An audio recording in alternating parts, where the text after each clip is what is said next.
Sampurasun warga santuy dan para embokers di seluruh daerah Kumaha.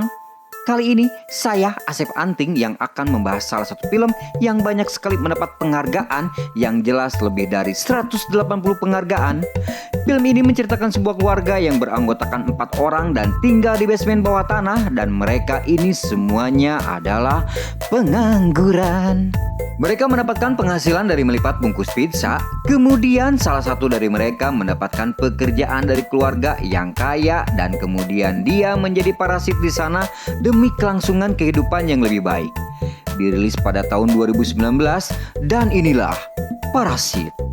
Tanpa banyak ngababaung, babi bu, cerat-cerat. Yuk langsung simak saja intronya Mang Poang. Jahitan popoean, antepekan weger rohan. Sediakanlah kembang 7 rupa ejeng menyan plus makanan, minuman, cemilan, gorengan, rangginan, sanguan, dan semat banyak sikan. duitna geus biasa, teboga kabogo geus biasa, teu make calana geus biasa, bogo karanata eta luar biasa. Cerita diawali oleh keluarga Kim yang terdiri dari sang ayah yang bernama Kim Taek, kemudian sang ibu yang bernama Pak Chong Sok, lalu putranya yang bernama Kim Kim Wo dan putrinya bernama Ki Jung. Mereka tinggal di sebuah basement bawah tanah yang kecil dan kumuh. Mereka mendapatkan penghasilan dari melipat kotak pizza dengan penghasilan yang sangat kecil dan kesulitan untuk memenuhi kebutuhan sapopoi mereka. 정말 돈 10% 떼고 주겠다는 거예요, 지금? 이런 불량 박스 하나하나가 얼마나 박스 접을 사람도 하나 없는 것들이, 아? 뭐라고? 우리 사람 뽑아야 돼. 일단 생각을 좀 해보고. Lalu suatu hari, teman King Wo yang bernama Min Yuk mengunjungi keluarga Kim dan memberikan sebuah batu keberuntungan.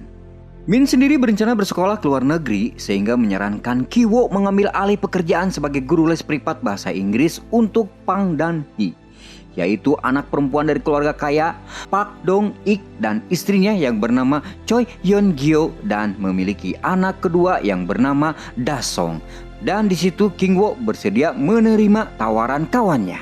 네, 고2 부잣집과예요. 돈도 많이 줘. 대학생인 척하라는 거야? 아, 괜찮을 거야. 일단 내 소개로 가는 거니까. 너도 하는 거다. 응. 그럼 뭐. 포토샵 같은 것도 잘하고. 오, 마무리. 서울대학교 문서 위주학과 뭐 이런 거 없나? 저 내년에 이 대학 꼭 갈 거거든요. 너는 계획이 다 있구나. 서류만 좀 미리 짰다고 생각하고 있습니다.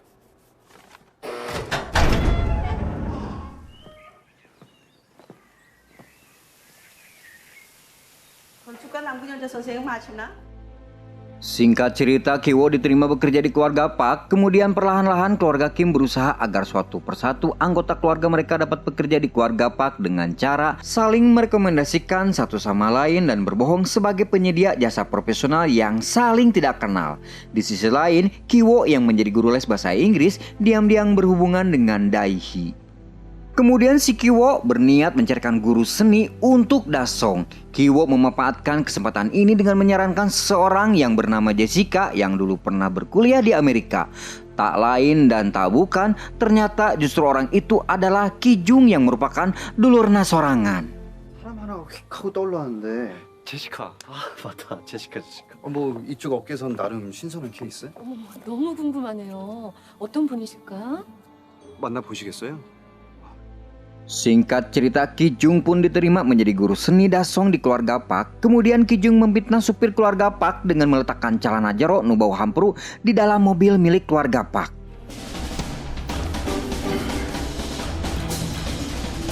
아, 윤기사 이 미친 새끼 진짜. 어우, 이게 뭐야? 만들어서 조용히 내보낼 수 있지. 윤기사. 그래, 알았어. Akhirnya Dong Ik pun mengusir sopir itu dan menggantikannya dengan seorang mantan supir palet yang ternyata Ki Taek, ayahnya Ki Wo. Dan untuk terakhir kalinya, Ki Taek berkomplot dengan kedua anaknya untuk memasukkan Chong Suk menjadi asisten rumah tangga dengan mencoba mentakut-takuti bahwa pembantu mereka saat ini Mon Guang mengidap penyakit trombehen stadium 4 dengan memanfaatkan alergi buah cangkudu yang dideritanya.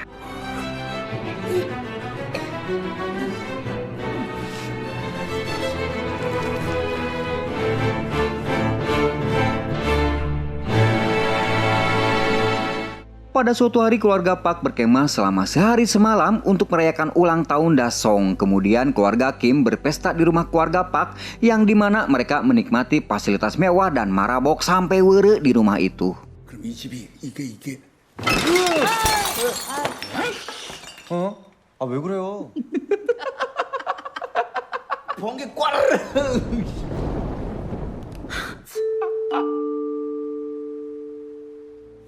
Kemudian pada malam hari saat hujan deras turun, Mon Guang tiba-tiba meminta izin masuk ke rumah karena ingin mengambil sesuatu di ruang bawah tanah.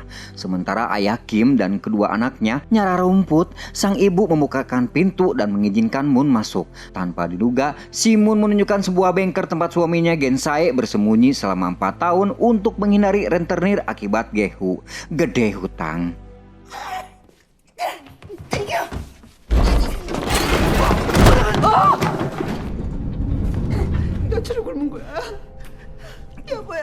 Ketika Chung Suk mengancam akan memanggil polisi karena melihat hal itu tanpa sengaja Kitae, Ki Jung, dan Ki Wo terjatuh ketika mengintip mereka.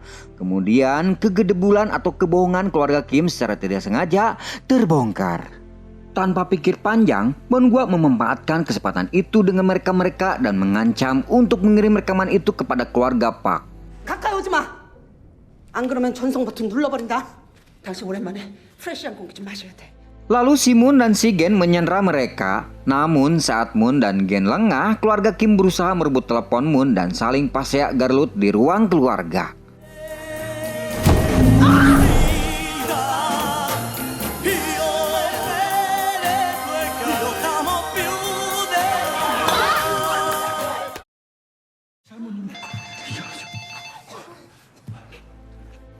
Di tengah perkelahian mereka, tiba-tiba Yeonjo menelepon. Ia mengabarkan bahwa mereka sedang dalam perjalanan pulang dan minta dimasakkan besengek untuk Dasong.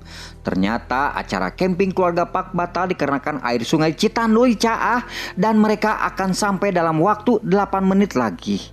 Dengan tergesa-gesa, keluarga Kim segera membereskan kekacauan di rumah tersebut, sementara Chung Suk memasak besengek balado. Di imah yang sangat pabalatak yang belum seluruhnya dirapikan dari berkas party keluarga Kim, mereka mencari tempat bersembunyi sebisa mereka.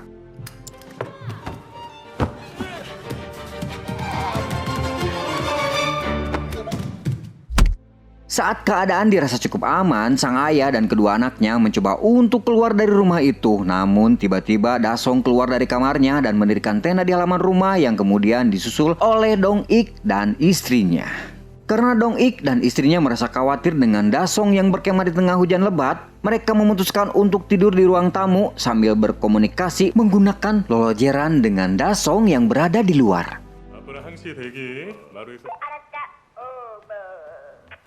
그래. 그게 속 편하겠다. 글쎄. 은은하게 차 안에 퍼지는 냄새인데 그 뭐라. 아무튼 그 양반. 근데 냄새가 손을 넘지 냄새가. 차 뒷재료로 좀. Saat Park Dong It sudah hees atau molor, Kitae, Ki Jung, dan Ki Wo yang nyumput di hadapan kolong meja memanfaatkan keadaan tersebut untuk meninggalkan rumah dan menuju ke rumah mereka di tengah guyuran hujan badag.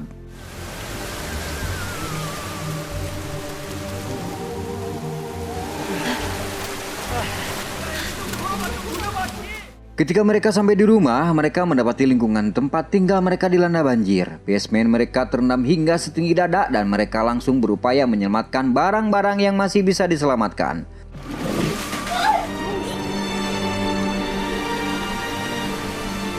Sedangkan Ki Wo membawa batu keberuntungan ke sebuah gelanggang olahraga tempat di mana warga yang kebanjiran diungsikan. Di sisi lain, Mon Guang meninggal akibat bisul benyir di hulu dan suaminya Gensae marah ingin membalaskan dendam kematian istrinya.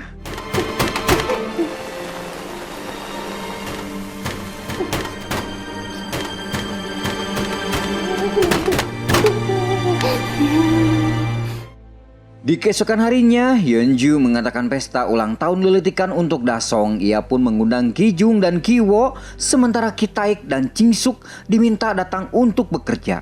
반원 모양으로 둘러싸면서 그리고 선물 절대 사지 말고 그냥 와요. 응? 진짜로. 아 맞다. 자기 미니 쿠퍼니까 그냥 우리 차고. Kiwo membawa batu keberuntungan ke basement untuk membunuh Mon Guang dan Gen Sae karena takut kedok keluarga Kim ketahuan oleh keluarga Park yang akan mengakibatkan mereka bisa masuk penjara akibat penipuan dan menerobos rumah.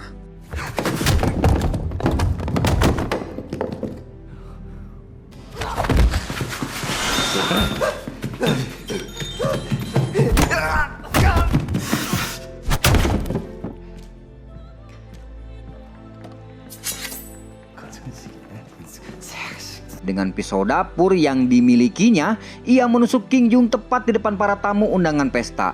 Para tamu yang ketakutan akan hal itu segera lompat riweuh pisan, sementara Dasong yang menyaksikan penusukan tepat di depan matanya pun ngalenya pingsan.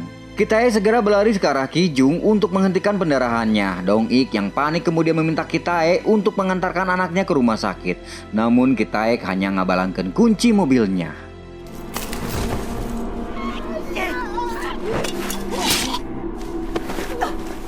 Saat akan diambil kunci tersebut tertimpa oleh tubuh Chong Suk. Dari semua kekecewaan itu, Kitae memendam amarah atas perilaku Dong Ik kepadanya, di mana ia melihat Dong Ik yang merasa jijik ketika mencium bau kelek Gen Sae saat akan mengambil kunci mobil. Tanpa pikir panjang, Kitae mengambil pisau dan menusuk Dong Ik hingga modar dan Kitae pun melarikan diri.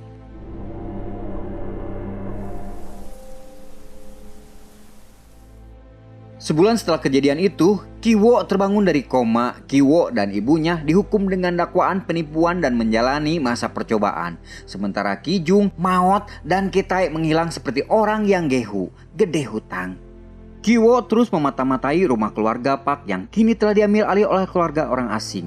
Di sana ia melihat kode Morse dari lampu yang berkedip. Ia kemudian mencatat kode tersebut dan kemudian ia terjemahkan. Pesan itu menerangkan bahwa kini ayahnya bersembunyi di basement rumah tersebut. Ia juga telah mengubur jasad Mon Guang di halaman rumah.